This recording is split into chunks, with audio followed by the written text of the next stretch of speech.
Hello. In this video, we're going to tell you a story about storytelling, which when you think about it should be the key element of our entire yearbooking effort this year, and yet many yearbook staffs really don't give it very much thought. So hopefully in this video we'll give you some inspiration, some ideas and tips, and we have a fun activity coming up. But first, let's start with some questions. Number one here is, what is the purpose of a yearbook? Now you might think that's a no-brainer, but think about it. The purpose of a yearbook, of course, is to remember the memories and people of our school year. Think about that as you put your yearbook together. Then there's the next question, and this is an activity I've done for many years with schools I work with. I'll grab a copy of their book and I'll hold it up and I'll say, okay guys, what am I holding?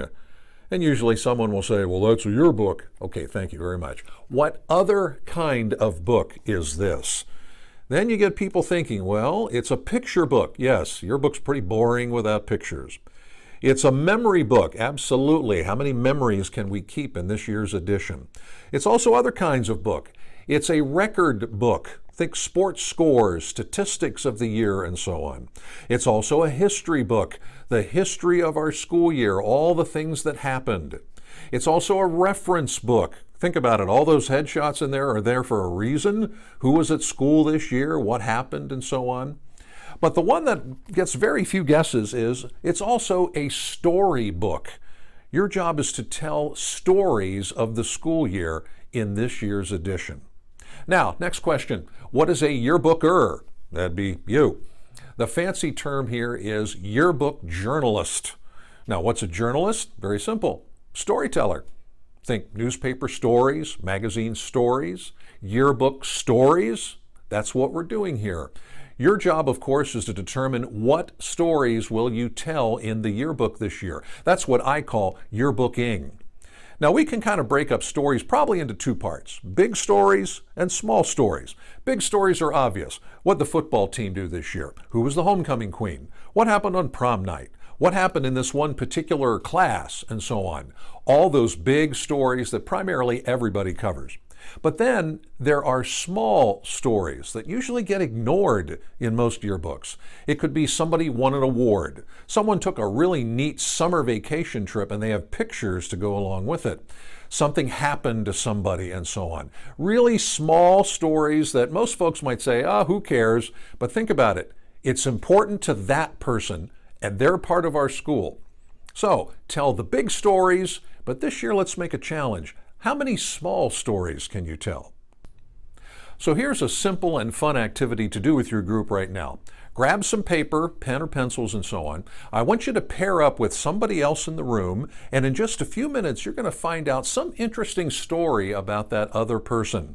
Now, it could be a big story, could be a little story, but we're only going to take a few minutes with this, maybe about 4 minutes. One person is the interviewer, the other person answers questions, and then after 4 minutes you flip. The second person becomes the interviewer of the other person. Now here's the thing though, not with your best friend, not with your buddy sitting next to you. I want you to talk to someone who's maybe a complete stranger in the room, someone you do not know. And in just a few minutes, find some interesting story about that person. Now, start with some basic questions. Did something happen to you this year? What's your proudest moment? And so on. And then when you find something, my favorite question is always, tell me more about that. Even the shyest person out there wants to tell their story. They really do. When you say, tell me more about that, you start to get the person talking and you get more details. Write some notes down on your paper. Do not write down quotes. Yes, we want those, but have some recording device like your smartphone or something if you were doing this for real. And then later on, you can pull a good quote out of there. Just take notes on whatever the story topic is, all right? So go ahead, take a few minutes. Let's see what you can find out. Go ahead and hit the pause button here. I don't mind, I'll wait. Oh, hello, I'm back. Okay, what interesting stories did you find out? Now hold that thought. At the end of the video, maybe go around the room. You might be surprised at some of the interesting stories you find out, because here's the deal. Every single person in your school has some story to tell. Every single person, and down deep, they really want their stories told, at least one each year. Here's the thought. Let's imagine this is your school. Here's all the people of your school. All right. Everybody knows who these folks are up here. Yep. They're the popular people, they're the top students, they're the athletes, they're the very active people involved in a lot of stuff. Everybody knows who they are. Yes, we sort of know who these folks are down here too, don't we? These are the folks that can't seem to stay out of the principal's office for all the wrong reasons, and everybody knows who they are. But then we have all these people here in the middle. Sometimes I refer to these people as ghosts. Let's see if you know what I'm talking about at your school. These are the folks that get off the bus at 8 o'clock in the morning. They kind of float through their classes. They get back on the bus at 3 o'clock. They go home and that's it. They don't do anything. They're not involved. They're almost invisible at school, but they're as much a part of your school as anybody else. Do they deserve to have their stories told? Of course they do. But in most yearbooks, they get completely ignored. So let's see if we can change that this year. Our thought is not just what stories will we tell this year. Here's a challenge. How about how many stories will we tell this year in our yearbook and in some other ways? Now, next up, how do we tell those stories? Well, in your yearbook, you could tell somebody's story with a picture and a caption. And the picture doesn't have to be big, it could be small. The key is we're telling somebody's story. If you have a yearbook theme, perhaps you could fit your stories to that, although be careful, don't force it. Telling the stories, that's the most important thing. How do you gather this information? Well, you could do it the old-fashioned way like you just did a couple minutes ago with a piece of paper and a pen or a pencil. Go person to person and get that information. Or we can do it the mass way through surveys or polls or questionnaires. Again, the old-fashioned way, do it on paper, or the newfangled way, think Google or SurveyMonkey or other similar online efforts to gather a lot of information very quickly and very easily. You go through that information and from there dig a little, find individual stories, go find those people, get that piece of paper and pencil, and dig for that interesting story from that person. And then, of course, how do we make this look in our yearbook, on our page layouts? Well, we probably want a lot of pictures, and yes, we want some writing in there too.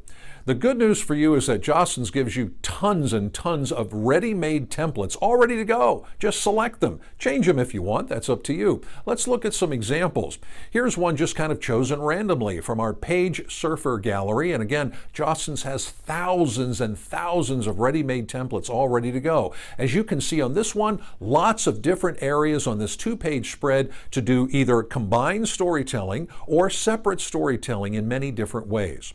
If you haven't checked it out, check out our modular design feature on either Yeartech Online or with our Yeartech software. There you can build a spread out of different modules, which looks a lot the same like the template we just looked at. Build the spread as you want it so that you can tell all sorts of different stories on those 2 pages. Do that and you'll be telling a lot more stories in your yearbook this year. But, of course, today we live in a new era. In the old days, it was no big deal to wait 7, 8, 9 months for the yearbook to come out. Okay. But today, of course, people have one of these and they want to be entertained and informed constantly, today, now. And so here's a new element of yearbooking that I like. Let's do our storytelling all the time, and it's easy to do. You have several different options. First is social media, and this is something that most yearbook staffs don't do anything with, which seems kind of odd because most teenagers, that's where they live these days, whether it's Facebook or Twitter or Instagram or Snapchat or whatever. Find a way to use social media as part of your yearbook storytelling. It could be something every day, at least something every week. That way we stay in touch with our audience all the time instead of just making them wait 7 or 8 or 9 months for the book to come out. Either way, and there's probably some other ones out there, find some ways to do your storytelling not just once a year, but maybe every week, maybe even every day. And all of a sudden, we have transformed our yearbooking storytelling into a brand new item. So how do we make sure we succeed this year? Well, again, pretty much everybody has one of these now, right? The idea is to get everybody plugged in right from the start. How do you do that? Best way is to get everybody to do it all at once. Maybe signing up for your social media site. Could be part of an assembly. Could be part of class meetings. Maybe it's during lunchtime. Let's face it, everybody eats lunch, right? Get your staffers in the cafeteria. They do everybody at once. Then the next lunch period comes in and so on. Maybe you do it during common classes. For instance, let's say everybody takes English class. Get the English teachers to help you out at the beginning of certain class periods. You get out your device, you sign up, takes 3 or 4 minutes, and then suddenly you've got a big audience all waiting for your stories. Next goal, be regular with your updates. Absolutely every week, maybe twice a week if you can, maybe every day with fresh pictures, maybe some fresh story, something to keep our audience informed and entertained. Now, what about organization? Well, if you have a good-sized staff, maybe you have a separate editor that just handles social media and so on with a few interested students connected to them. Remember, our goal here is to keep storytelling all school year long, regularly, every week, maybe even every day. That's our ultimate goal because that's what our audience really wants. Don't be surprised if your yearbook sales go up this year. Why? Because people will start seeing that you're interested in telling their story, more stories. Now all of a sudden, yeah, I think maybe I'd like to buy a yearbook this year. Don't be surprised. Here's my simple rule. The best stuff makes the yearbook. Best pictures, best writing, best stories, and so on. Everything makes the other outlets. The idea is we're covering now our entire student body all year long. So the challenge again is not just what stories will you tell this year, but how many stories will you tell this year? Now, is this more work? Of course it is. But I think you'll find it makes the job a lot more fun finding out interesting things about more people. And in the long run also, I think you'll find this makes this effort a lot more fulfilling. We are telling stories now for a lifetime in many different ways all the time. Remember those ghosts I talked about?